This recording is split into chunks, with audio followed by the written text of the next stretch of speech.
Jack, set. Nope. Should be good. Alrighty. Thank you.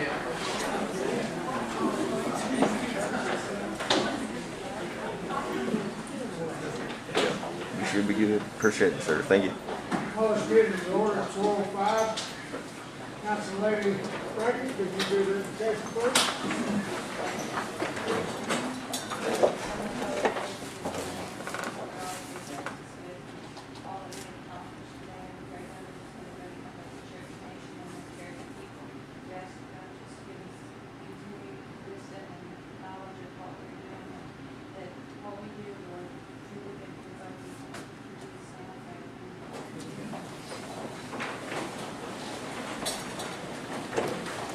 Shelley, would you do the roll call, please?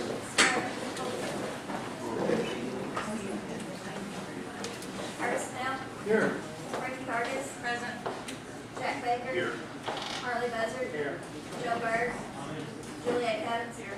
Jody Fishinghawk. Here. Janelle Fulbright. Present. Don Garvin. Hannah Dory Jordan. Present. Lee Keener. Dick Wade. Here. Janice Taylor. Here. David Thornton. Victoria Vespez. David Wafflestick. Eric Allen Watts. John Massey. Okay. We do have a quorum.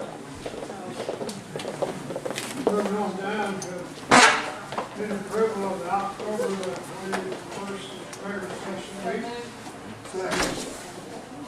Any discussion? All in favor? Aye. All opposed? Minutes passed. Moving on down to reports. Management Resources, Bruce Davis. Good afternoon.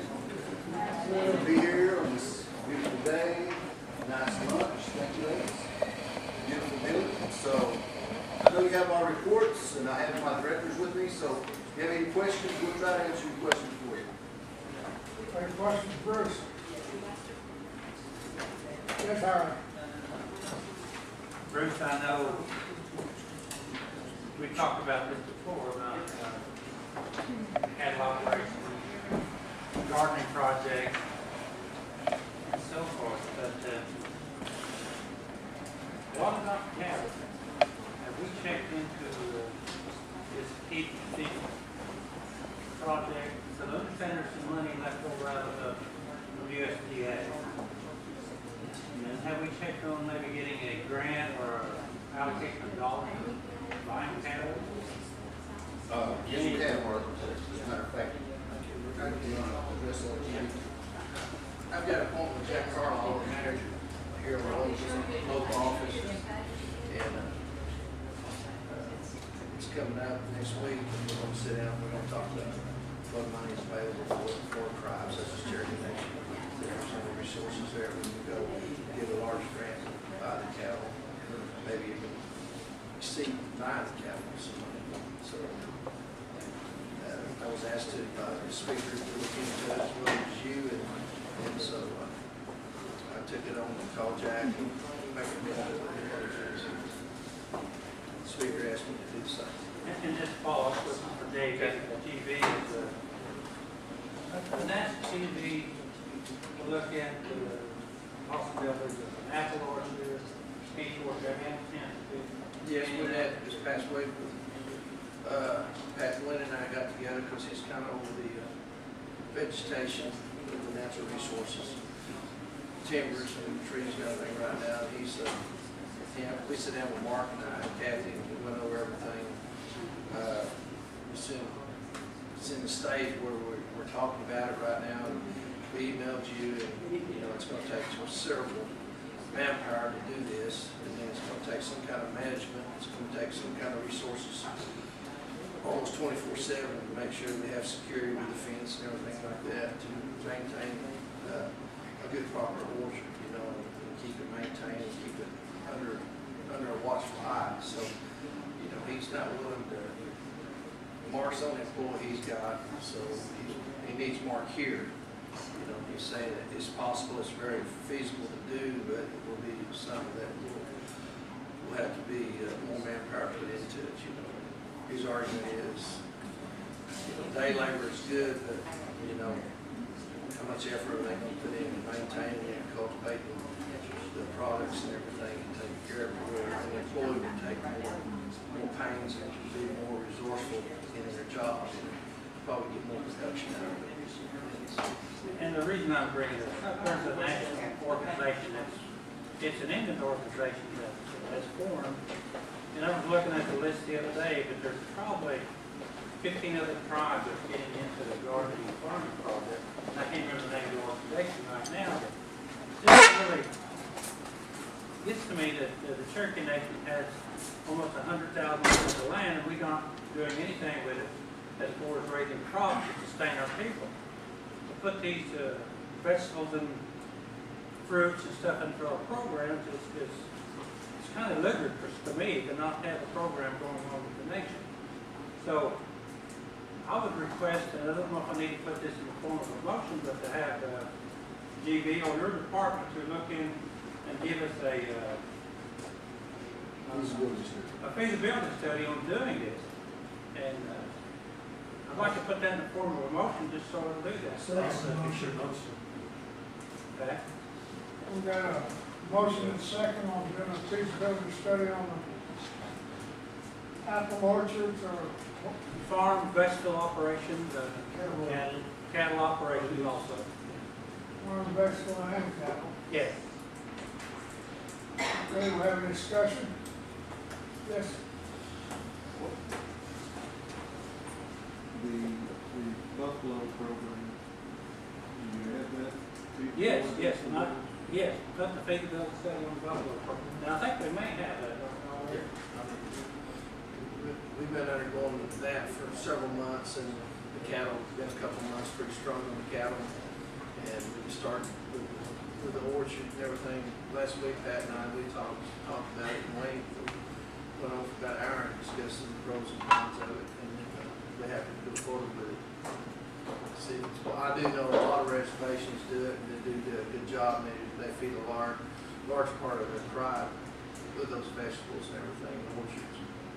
And I'd like to go one more step, maybe with this resolution, to have GB or Mr. Davis' department to bring a representative from a tribe or an organization to come in and give the presentation, maybe a 20-minute presentation to do that, bring it up to speed.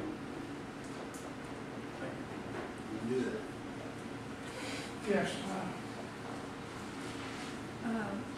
Does your department have the money to do a feasibility study? Probably not. I'll be honest with you. Now,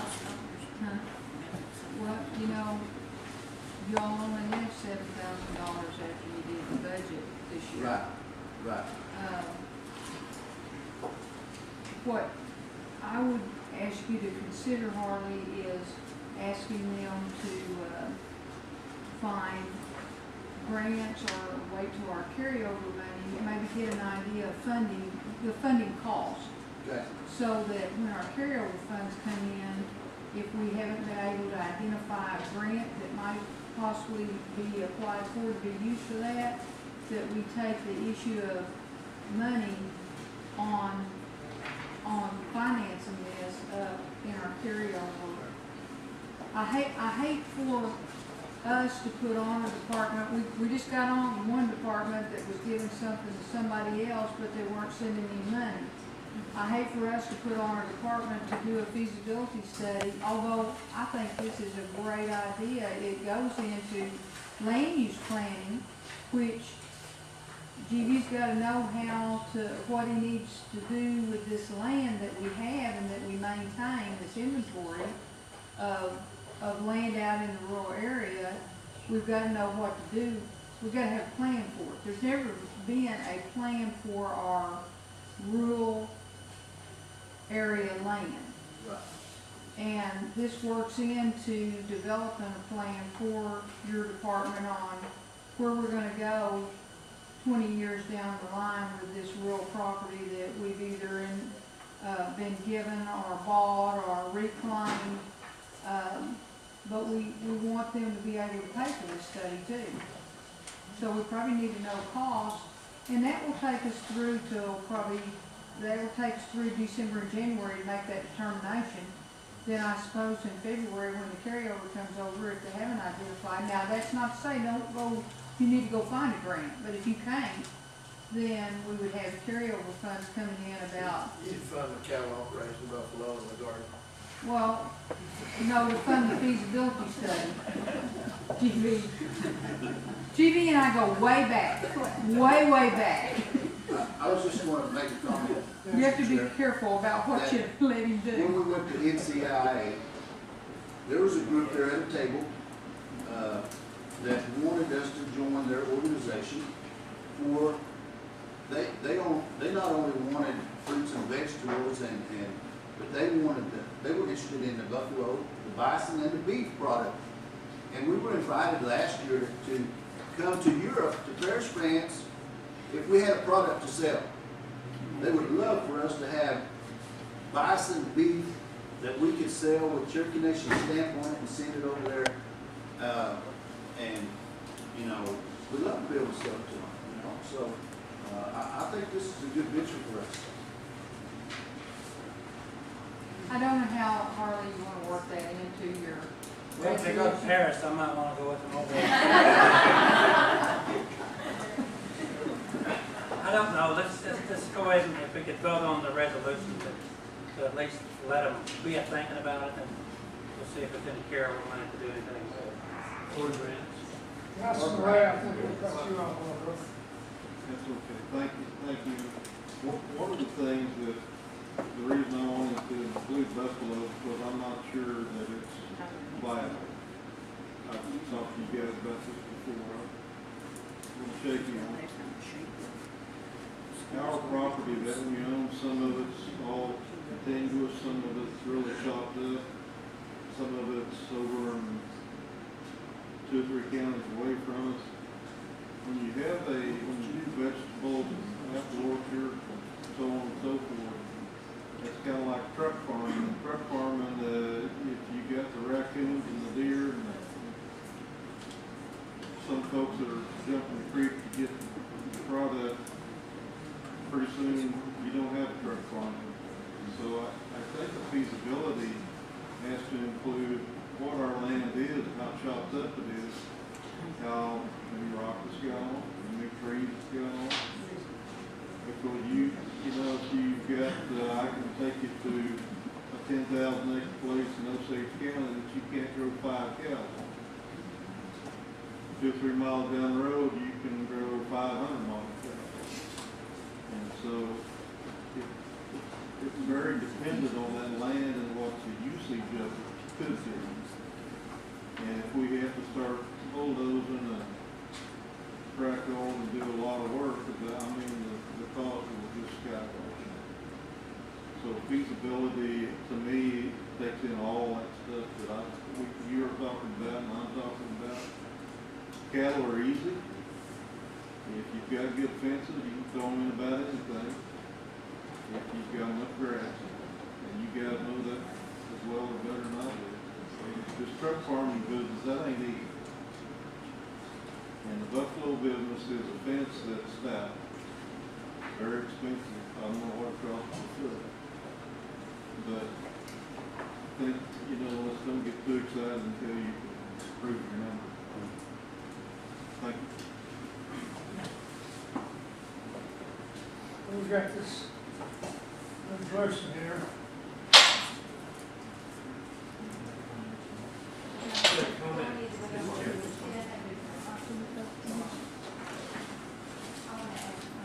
Comment?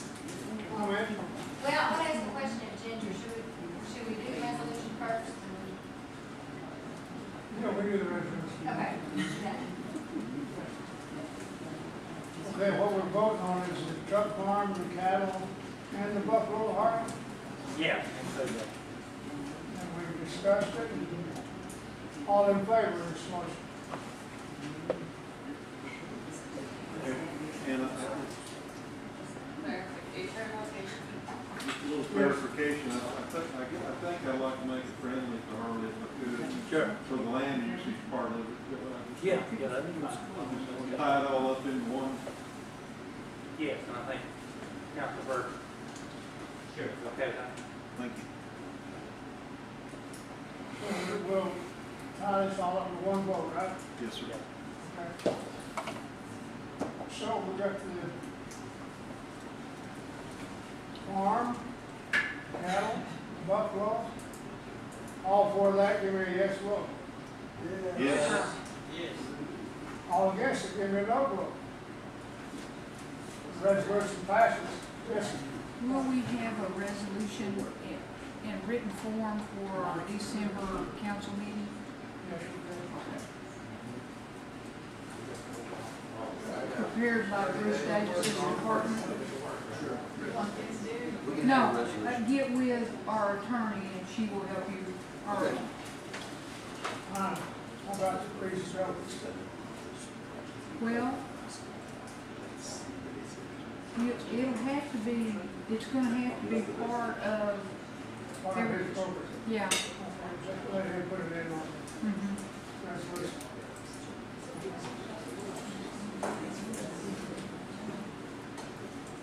So this resolution passes and you got, you're going to make the. We'll have something ready for the next council meeting. Okay. Okay. Moving on that, that item Question. number. I have a question. Yes. I was talking, I think I talked to Hannah, I was talking to a congressman this weekend in store, and something come up about the heat seal money. And he said, there's probably 10,000 people with their hand out, different departments wanting it back, what's left over, everything else left over. And I said, well, you know, I'm sure tribes asked for it, and he said, well, that's probably not gonna be what's gonna be done with it. He said, what probably most likely, the most likelihood of being done with it is, and this is what he said, it made no sense to me, so I'm asking you, to be put back into the program, the forestry program that gave to the schools or had something to do with the schools. Now, what is that? It had something to do with education. What was the forestry department, the forestry company that had all the trees, Georgia Pacific? He said to put back into the forestry, the, U.S. Forestry Department. Well, What do they do with the education department? yeah. I'm not sure, the tribes that would be over the forestry would be the ones in the north. Well, he didn't say tribes, he said forestry department. He said, I asked him if a bunch of tribes, he said, oh, all the tribes are asking for the money to be used for this and that. He said, but you all have to do too much lobbying. He said, that's really what we're looking at doing with it. He said, that's gonna be yours. This came from where? Congressman Moore. Let's do this. Lacey, I was gonna ask what that was. we all want to see. They're fine. But I was just wondering what the forestry department did. Yeah. Somewhere So- down this line, I won't big with USDA. So that's what I'm saying. Joe's going next week. But that's why I'm asking, what does the forestry department do with the schools and education? I'm not for sure. They used to give schools money, like our tag money. You know, when the council gave tag money, the nation gave tag money. I want to say Georgia Pacific used to give schools money from their forestry. So, that's what Well, that's I'm, why I was asking you, because I knew you back down and been in education too, so I Right. was curious what the U.S. Forestry Department done with our U.S. they used to give us. education department. Yes, So it doesn't sound so far-fetched. no. That Well, way it would affect every school if they were gonna do that. that's what he told me, he said, I'm saying that's not check in what we're gonna do. I just didn't understand why. Mr. Chairman, Yes, just clarification. On the motion and second to do the feasibility study, we're going to look for grants or the carryover, mid-year carryover. Okay. That doesn't have to go to the council, is that correct? no, That's not like the emergency that we present to the council tonight. Is that correct? Well, we don't have a written resolution. Yeah, that's what I'm So saying. what, That's- Our recorder here was saying we don't have a resolution. And I said, well, yeah, we don't have a resolution. we would, that's why I was assuming, that I was assuming it would go to December council, give them an opportunity to work with our lawyer to write up a resolution of what you all have passed today. And then we can look at it in the December council meeting. Okay. Just clarification. Right. It was for the December meeting. Everybody satisfied? Everybody in mind, say their vote for yes. I have a real estate question. Yeah, I'm just trying to ask that. No, just one moment. Okay. We'll move on down to real estate services, Ginger. Yes. Uh, I have my report, but if you have anything, I'll be happy to try to answer it.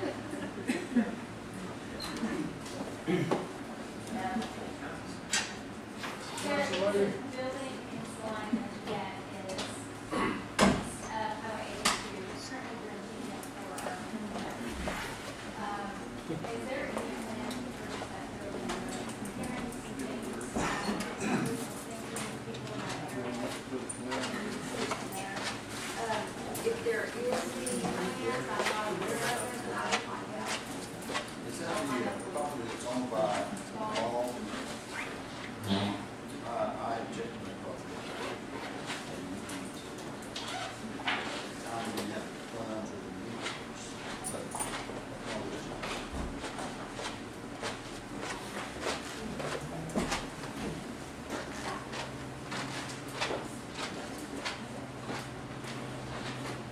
Did you get your question answered? I did, thank you, Chairman.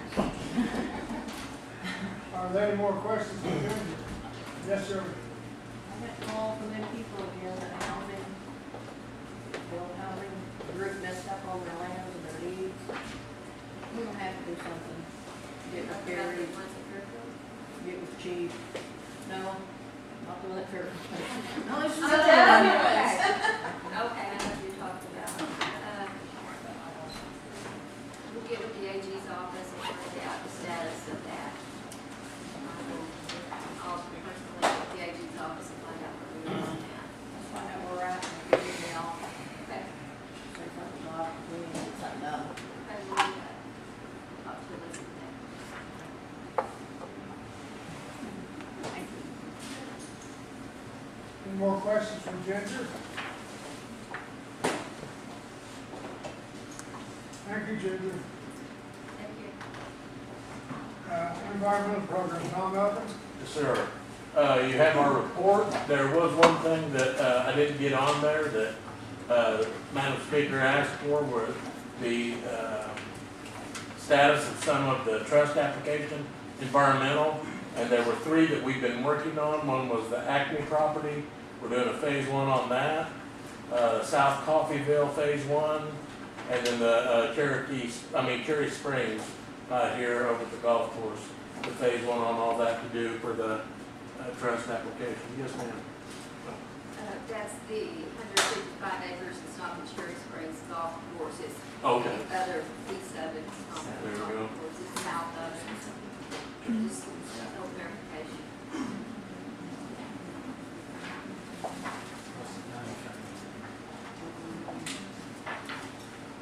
Tom, did you give us an update on the landfill? Yes, sir. Last week, our office issued a notice of violation to the landfill for leaving the gate unlocked. It's not a huge thing, but it is a violation of federal law. And so we issued them an NOV for that, talked with them about it, and we just expect them not to do that anymore. What they did, how they explained it to me was they had a contractor coming in that, they've been accepting this wood waste from a contractor for a while. And what they do, they mix it in with some of their other waste. They use it for ground cover, for daily cover and things like that. And that gentleman couldn't get there at Saturday before the gate was locked up and they closed. And so they left, what they called it, they left the lock, dummy lock, where it looked like it was locked, but it wasn't. And the gentleman that works with our group, one of their employees just was talking about it, and he asked a little bit more about it, and found out they had left it unsecured like that. And so he did a little bit more further investigation in it, and found out that it had been unlocked like that. And so they really know they're not supposed to be doing that. So we wrote them the NOV for that, and they said they won't be doing it anymore. Otherwise, as far as environmental things go, you know, they agreed to do a list of, we all know that there's environmental things out there. It's not anything super bad, it's things that have been going on for a little while, but we didn't really know, you know, if the council was gonna keep the landfill going, if they weren't, things like that. And there are things that might take months, days, weeks, months, maybe even a year or two to get fixed. And we're writing up, right now we're in the process of negotiating out a compliance schedule to get those things done. I'm hoping by the first of the calendar year, we have something like that agreed to, and that they'll have something to memorialize that, goals that they can get to. And these aren't hard, fast things, they're just things that they know they need to be doing, and that they can give us a time frame of when they can get those things done. But the landfill, I mean, if you look at it from a few years ago, it looks great. I mean, they've had a lot of comments like that, how well it looks, how good it looks right now. Several questions, yes. Hey, can you explain a little bit about the Southall racetrack and the asbestos? I can. I was at, you might not recognize me, during the Halloween thing, we had at the, I guess that was E&F or Rules, one of the two. Mr. Slayton and I, well, what had happened, a little of the history was that we got a complaint for solid waste dumping out there. And it was one of the commissioners, the board members of Cherokee Nation Waste Management sent me an email and said, Tom, can you check into this? I said, certainly. So I sent somebody out there, they talked to the project manager out there, and the state had already been talking to them a little bit. And, you know, we don't want the state regulating our properties. We do that internally. We're a government. That's a government function. And so the project manager asked us if we could do an asbestos inspection. We said, certainly, help them out. We did it. And there was asbestos in a dump pit out there. And I know sometimes we think we make a mountain out of a molehill, but, and even Sean Slayton, I talked to him a little bit about it, and he said, well, Tom, that pit only said it had 2% asbestos in those pieces they pulled out of there, and that's a little misleading. Yeah, they did. And the way that they did it, if they didn't have an asbestos inspection on the buildings that they removed or tore down out there, they would never have had that problem, because that would have been removed, and the volume of that would never have been like that. And that's why you do those inspections, so that you can pull out that asbestos before it ever becomes an issue. But I mean, if you looked in this room and said, well, we have 2% asbestos in the air, is that a bad thing? It's all perspective, because, you know, when you put things into parts per million, 2% of something would be 20,000 parts per million. So, you know, you think, are you breathing 20,000 parts per million asbestos? You think, oh, good night. No, we wouldn't want that yet. It's the same thing as 2%. So it's really just the way you put it, the perspective you put it into. Were people dying out there? Not at all. Not at all. It's nothing like that. But it is a regulatory issue that they had to follow, and we handled it internally to the Cherokee Nation, and the state just played hands off. So it worked really well. So where'd you guys take that to? That went to the Cherokee Nation Waste Management Landfill. Part of their permit, we have what's called a waste exclusion plan. It was put together years and years and years ago, and it talks about any kind of industrial waste. If it came from anything other than household hazardous waste, it would have to fit these certain criteria. And they can take non-friable and friable asbestos. And there's hoops that they have to jump through. It has to be done by a certified person to be able to handle it. And then it has to be handled a certain way at the landfill. They have to take GPS points of where it's going to be put, so that, you know, if they're ever handling the landfill, that area again, they'll know that asbestos is wrapped up in that. It's labeled asbestos containing material, friable asbestos containing material. And so if somebody ever came across it, they'd know, hey, we don't need to mess with this. Yes, sir. Any more questions of Tom? No, yes, sir. And the South Coffeyville, you said you did some testing up there, did it pass or what? South Coffeyville, that's just an environmental site assessment. We just started into that. Whenever we acquire property, we're trying to get folks to do those. And what that does is, and we've been bit by this a few times, and that's why we're doing a lot of these now. An environmental site assessment looks at property, hopefully before we buy it, and says there's either liability here or no liability. And I'll just tell you, up there at Blue Ribbons Downs, part of the property, that pit where all that came out of, that was stuff that was done by the prior owners. Much of that was in there already, but we acquired that liability. We bought it as is at the time, and so we buy the liability that's sitting there too. So hopefully before we purchase a property, or even, we've had problems when people donate property to us. We've had buildings that were loaded with asbestos, and the only way to get rid of that building is to raise it, and it may cost a fortune to raise that building for a small piece of property. And so we really try to stay on our toes about that before we acquire any kind of property, whether we buy it or somebody gives it to us. We really want to look through those because, it may sound like nothing, but a little thing like Blue Ribbons Downs might cost $250,000, and that's a minor thing. I mean, we could acquire something that we spent $50,000 for that cost us $2 million to clean up. It doesn't take much. It doesn't take much at all. And so get back to South Coffeyville, and so you've been up there and tested that property? We don't test it. We go through a full records of that property. Somebody else has already done it. We're going right through that right now. It's not completed yet, but that's just the ones we have on our radar with that. And we're doing the record search. We see if there was any kind of work going on there, what kind, if there was a dry cleaner. There's been dry cleaners in the past that had certain type of fluids, and they're they'll pollute groundwater instantly. And so in the past, a lot of dry cleaners would get that spent fluid and just toss it out the back door. It may not show up until years down the line, but if we would have bought it, it would be our pollution. And is that, Ginger, is that South Coffeyville property in trust yet? South Coffeyville, is it in trust yet?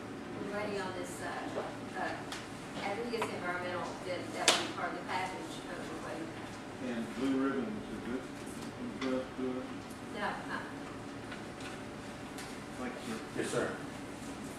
Any more questions of Tom?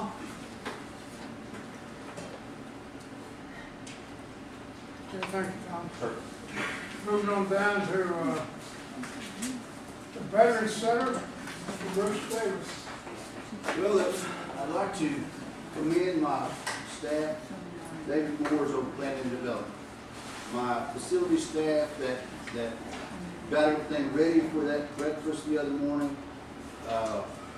We had approximately 300 people there for breakfast. It went off without a hitch. Dawn, I hope you were proud of that Veterans Center because we are. We just lack a very little bit to have it completely finished. It's one of our biggest projects that we've done since I've been here, so we're very proud of that Veterans Center. I want to brag on my staff a little bit before I go any further, if it's all right, Mr. Chairman. Tom Elkins is over our environmental, and that's a very important program for us because, like he said, if we buy something, we've got to make sure that it's worthy of us purchasing it. And a lot of times we get a piece of property that costs more to fix than it's really worth. So Tom is that first step that we have to do. Then Ginger Brown's over our realty, and so it gets bought, and we have environmentals, and it goes to Miss Ginger here. Then we have GB, who's our natural resources. All of our leased properties, those projects that are out there, that the driveways, the moving trailer houses, anything that our citizens need that's beyond and above the scope of our normal duties, that goes through GB. Miss Tamara Copeland sitting behind me in a black jacket, and she's over all of our insurance for our tribe. Plus, we're involved with C&B and C&E, so that's a big job. Then also, I don't know if you noticed, I was here for health today. I've been assigned to be the facilitator over health facilities, all of health facilities. Okay. So if I'm not here sometimes, I might be at a clinic. If they have an emergency, I will have to go. Also, I'm over the facilities at Sequoia. So now the facilities umbrella is all under one umbrella.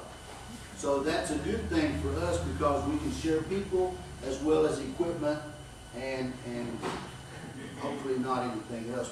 But you know, that's we're trying to get everything on track so it can be more efficient. So I just want to make that announcement. So I'm bragging on my people, and I've got an excellent staff, so I want y'all to know that. Thank you. Any questions for Bruce? One question. Yes. How are we coming on the art? The art has been picked out, Mr. Garland. We had a committee that picked out the art. The artists are working on that. As soon as it's finished, then it will be in the Veteran Center. How much money are we spending? Oh, what was it, 2%? I think that's what we, I think it's, Oh, way above that, just the statue alone. well, yeah, but at least 2%. That's Okay, one. that's the mandatory amount. 1%. Is it 1%? School probably goes out of that. Okay. It's 1% of the total The construction. statue was how much? Statue is $175,000 alone, so I mean, our art's gonna go way above the 1%. Thank you, Mr. Chairman. Any more questions? Bruce, I'd like to thank you and your staff for the Saturday morning preparation for breakfast. It was really a lot of biscuits. Thank you. Appreciate it, appreciate it. Moving on down to old business, I see none. New business, I see none. Anybody got any announcements? Yes. I don't have an announcement, but I want to thank GB and Mr. Davis's department for coming down and putting on a trail ride. Everybody had a wonderful time. They put a lot of effort into it. Food was wonderful and it was really great. I want to thank your department. Thank you. That was it, down to our Kerr Lake property. Yes. Heavy runaways. No, we didn't. No runaways, that's good. I want to thank our host, Verna Thompson, and the Head Start program for hosting us today for lunch. It was outstanding as usual.